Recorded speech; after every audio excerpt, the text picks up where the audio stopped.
ನಮಸ್ಕಾರ. ನನ್ನ ಹೆಸರು ರೇಣುಕಾ ಬಾಗಲಕೋಟೆ ಅಂತ. ನಾನು ಸೋಲಾಪುರದಿಂದ ಮಾತಾಡ್ತಾ ಇದ್ದೀನಿ. ಇವತ್ತಿನ ಮೆಡಿಟೇಷನ್ ಭಾಳ ಚೆನ್ನಾಗಿತ್ತು. ನಾನು ಮುಂಜಾನೆ 8 ಗಂಟೆಯಿಂದನೂ ಇದ್ದೀನಿ ಇಲ್ಲಿನೇ ಮಾಡ್ತಾಯಿದ್ದೀವಿ. ಅಂದರೆ ಒಂದೊಂದು ಸ್ಟೆಪ್ ಮುಂದೆ ಹೋಗ್ಲಾಕತ್ತದ ನಮ್ಮದು ಮೆಡಿಟೇಷನ್.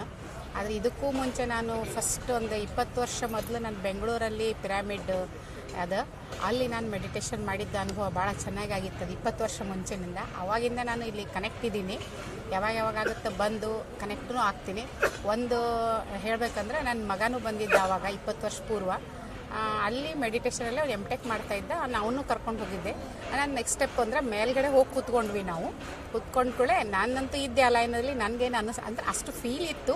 ಬಟ್ ಅವನಂತೂ ಫುಲ್ ಅಲ್ಗಾಡಿ ಅಯ್ಯೋ ಮಮ್ಮಿ ಬೇಡ ಅಂತಂದು ಕೆಳಗಿಳಿದು ಬಿಟ್ಟ. ಅಂದರೆ ಅಷ್ಟು ಇದರಲ್ಲಿ ಪವರ್ ಅದ ಅಂತ ನಾನು ಹೇಳೋಕ್ಕೆ ಇಚ್ಛೆ ಮಾಡ್ತೀನಿ. ತಾವು ಎಲ್ಲರೂ ಮೆಡಿಟೇಷನ್ ಮಾಡಬೇಕು. ಇದರಿಂದ ಚಿತ್ತ, ಬುದ್ಧಿ, ಮನಸ್ಸು ಇದನ್ನೆಲ್ಲ ನಾವು ಶಾಂತವಾಗಿ ಇಟ್ಕೊಂಡು ನಮ್ಮ ದೈನಂದಿನ ಕೆಲಸಗಳನ್ನು ನಾವು ಮಾಡೋದು ಸರಿಯಾಗಿ ಮಾಡ್ತೀವಿ ಮತ್ತು ನಮ್ಮ ವಿಚಾರಗಳು ಸರಿಯಾಗಿ ಇರ್ತಾವ ಅಂತ ಹೇಳೋಕ್ಕೆ ಇಚ್ಛೆ ಪಡ್ತೀನಿ.